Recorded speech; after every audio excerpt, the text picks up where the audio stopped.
दोस्तों, अगर आप भी देश और दुनिया से जुड़ी खबरों को जानने की इच्छा रखते हैं तो अपने खान सर के बारे में जरूर सुना होगा। इनका YouTube पर खान जीएस रिसर्च सेंटर नाम से एक चैनल है जिस पर अब तक तकरीबन 22 मिलियन से भी ज्यादा सब्सक्राइबर्स हैं। इनकी सबसे खास बात इनकी टीचिंग और किसी टॉपिक को एक्सप्लेन करने का तरीका है। ये टीचिंग करते समय बीच बीच में अपनी भोजपुरी लैंग्वेज का जिस तरीके से इस्तेमाल करते हैं उससे उनके व्यूअर्स को पढ़ने में और टॉपिक को समझने में काफी आसानी होती है, जिस वजह से ज्यादा लोग इनकी वीडियोस को देखने आते हैं। खान सर मुश्किल से मुश्किल लगने वाली थ्योरी को भी इतनी सरलता के साथ समझाते हैं कि पढ़ने वाले को लगता ही नहीं कि वो कोई डिफिकल्ट टॉपिक के बारे में जान रहा है।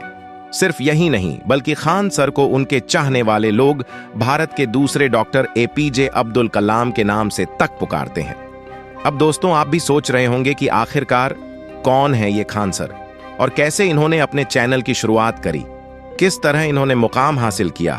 आज के इस वीडियो में हम खान सर की जिंदगी की पूरी कहानी जानेंगे कि किस तरह से उन्होंने मुकाम हासिल किया जिन्हें हम खान सर के नाम से जानते हैं। उनका पूरा नाम तो अब तक इन्होंने अपने स्टूडेंट के साथ शेयर नहीं कराया है और जब इनसे इस बारे में पूछा गया तो उन्होंने बहुत अच्छा जवाब दिया कि आपको अगर कुछ सीखना है तो मेरी कहानी से सीखिए, मेरी मेहनत से सीखिए, मेरे नाम में भला क्या रखा है। खान सर का जन्म उत्तर प्रदेश के गोरखपुर जिले में हुआ था। ये बाकी आम लोगों की तरह ही एक मिडिल क्लास परिवार से बिलोंग करते हैं, बल्कि इनका फैमिली बैकग्राउंड इतना फाइनेंशियली स्ट्रांग नहीं था और इसीलिए इन्हें अपनी पढ़ाई और दूसरे कामों को पूरा करने में काफी दिक्कतों का सामना करना पड़ता था। शुरू में गरीबी देखने के कारण ही शायद इनके अंदर मेहनत करने की आदत भी आ गई थी, क्योंकि दोस्तों कहते हैं ना कि इतना आपको कोई किताब नहीं सिखा सकती जितना आपको आपके हालात सिखा सकते हैं। खान सर बिना किसी शक के हमारे देश के कुछ सबसे एजुकेटेड और स्मार्ट लोगों में से एक हैं, पर आपको जानकर हैरानी होगी कि इन्होंने अपनी शुरुआती पढ़ाई किसी बड़े स्कूल या फिर कोचिंग इंस्टीट्यूट से नहीं बल्कि अपने ही गांव के पास के एक सरकारी स्कूल से पूरी करी थी। स्कूल के शुरुआती सालों में खान सर सिर्फ ज्यादा पढ़ाई में ध्यान नहीं देते थे और इस बारे में उन्होंने अपने एक इंटरव्यू में बताया कि वो एक बहुत ही एवरेज स्टूडेंट हुआ करते थे और उनका कभी भी पढ़ाई में ज्यादा ध्यान नहीं रहता था। हालांकि उनकी मां की डांट का असर उन पर जरूर हुआ था, क्योंकि फिर 9th क्लास के बाद से वो काफी समझदार और होशियार स्टूडेंट बन गए थे। इसी समय से उन्होंने अपने फेवरेट सब्जेक्ट जैसे कि हिस्ट्री को ध्यान और इंटरेस्ट के साथ पढ़ना शुरू कर दिया। वो ये भी बताते हैं कि 9वीं क्लास में उन्हें पढ़ाई की तरफ जो एहसास हुआ था वही एहसास उन्हें आज तक पढ़ाई की तरफ रुझान रखे हुआ है। 10वीं से लेकर 12वीं तक वो काफी अच्छे नंबरों से पास हुए, जिसके चलते उनके घर वाले भी अब बहुत खुश थे। उनके पिता एक मिलिट्री ऑफिसर थे और मां एक हाउसवाइफ थी। कुछ समय बाद उनके पिता रिटायर हो जाते हैं, वहीं उनके बड़े भाई की सेना में भर्ती हो जाती है। इससे आपको अंदाजा लग ही गया होगा कि उनकी पूरी फैमिली को अपने देश के प्रति कितना लगाव रहा है। खुद खान सर का भी जिंदगी में सिर्फ एक ही सपना था कि उन्हें बड़े होकर एक आर्मी ऑफिसर बनना है, इसीलिए वो दिन रात पढ़ाई करने लगे। खास बात यह है कि इस एग्जाम की तैयारी के लिए उन्हें जितने भी सब्जेक्ट पढ़ने थे वो सभी सब्जेक्ट उन्हें काफी इंटरेस्टिंग लगते थे और इसी वजह से उन्हें कोई भी कॉन्सेप्ट बड़ी आसानी से समझ आ जाता था।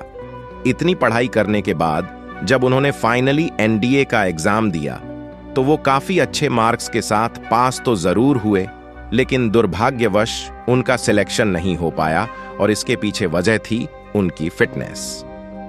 दरअसल उनके हाथों के एंगल्स के चलते उन्हें फिटनेस राउंड से बाहर कर दिया गया।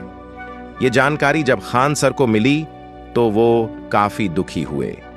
ये वो वक्त था जब इतने मेहनती व्यक्ति ने पहली बार अपनी जिंदगी में सभी उम्मीदें खो सी दी थीं।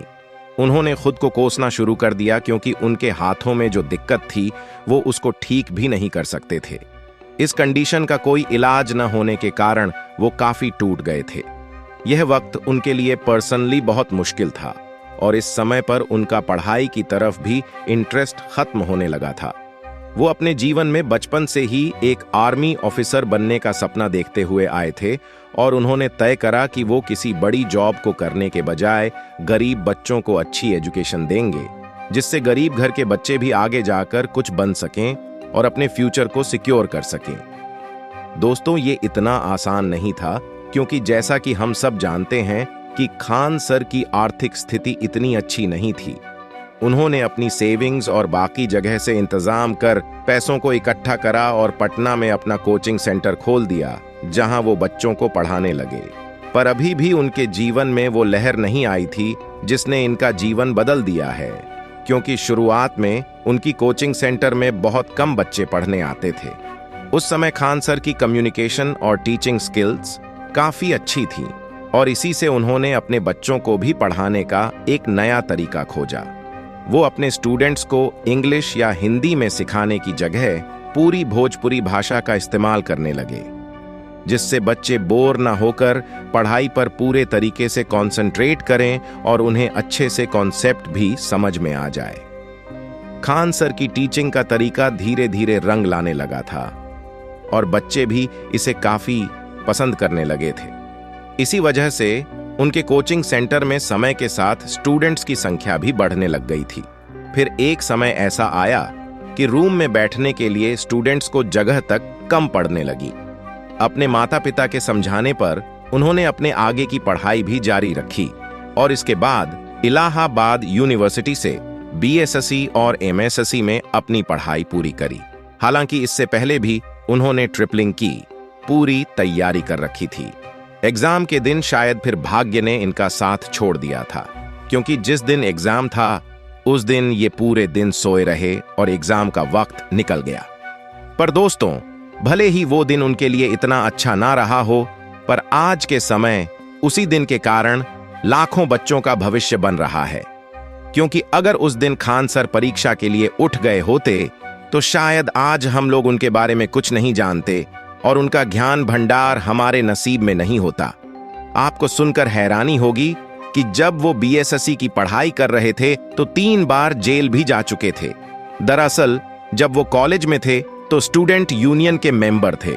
स्टूडेंट्स के हित में लड़ते हुए उन्हें जेल की हवा भी खानी पड़ी थी। जिंदगी की कठिनाइयों से रूबरू हुए तो एहसास हुआ कि किस किस तरह हमारा समाज पॉलिटिक्स के कारण बदतर होता जा रहा है और गरीब बच्चे ढंग से शिक्षा प्राप्त नहीं कर पा रहे हैं और यहाँ तक कि कई बच्चे तो बाल मजदूरी कर अपने घर को चला रहे हैं। ये सब उन्हें हजम नहीं हुआ। खान सर ने एक बड़ा सा हॉल खरीद लिया जिसमें करीब 2000 स्टूडेंट्स एक साथ बैठकर खान सर का लेक्चर सुन सकते थे। धीरे धीरे उनकी इनकम भी काफी अच्छी होती जा रही थी और साथ ही खान सर का कॉन्फिडेंस भी बढ़ता चला जा रहा था। फिर जब यह हॉल भी बच्चों के लिए कम पड़ने लगा तो खान सर को काफी बुरा लगा, क्योंकि बाकी बच्चे उनकी क्लास अटेंड नहीं कर पा रहे थे। और फिर खान सर को समय आया जिसने खान सर की ही नहीं बल्कि देश के लाखों युवाओं का फ्यूचर बदल दिया। खान सर ने सोचा कि ऑनलाइन सिखाने के बजाय वो ऑनलाइन सिखाकर भी तो बच्चों तक अपनी नॉलेज पहुंचा सकते हैं, जिससे कि ना ही किसी को उनका लेक्चर खड़े होकर सुनना पड़ेगा और ना ही किसी को दूर चलकर उनके कोचिंग सेंटर तक आने की जरूरत होगी। उन्होंने अपनी ऑनलाइन क्लास अपने YouTube channel Khan GS research centre पर शुरू कर दी। हालांकि शुरुआत में यूट्यूब पर लोग इनको इग्नोर कर रहे थे, लेकिन जो भी इनके पढ़ाने के तरीके को एक बार देख लेता, बस वो उनका फैन हो जाता था। धीरे धीरे इनकी पॉपुलैरिटी बिहार के अलावा पूरे देश में फैलने लगी।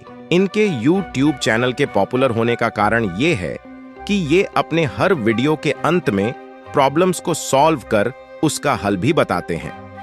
यही वजह है कि इनकी कई वीडियोस बड़ी बड़ी सेलिब्रिटीज भी अपने ट्विटर और इंस्टाग्राम हैंडल्स पर शेयर करते दिखाई देते हैं। यूं तो खान सर कई कंट्रोवर्सी का भी हिस्सा बने, पर उनके साफ चरित्र ने हर बार हर कंट्रोवर्सी से हार पाई।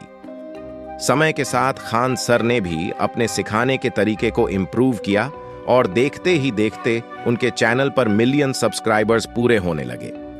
हर स्टूडेंट की जुबान पर सिर्फ एक ही नाम होने लगा, खान सर।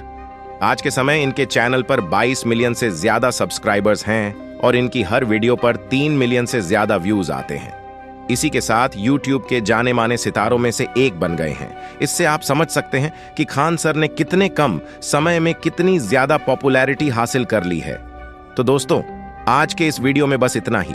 आपको खान सर की कहानी पर बनी हुई ये वीडियो कैसी लगी, आप हमें कमेंट करके जरूर बताइएगा। और अगर आप ऐसी वीडियो पहली बार देख रहे हैं और इसकी और वीडियो देखना चाहते हैं तो चैनल को सब्सक्राइब कर लीजिए, क्योंकि मैं आपके लिए ऐसी वीडियोस लाता रहूंगा। धन्यवाद।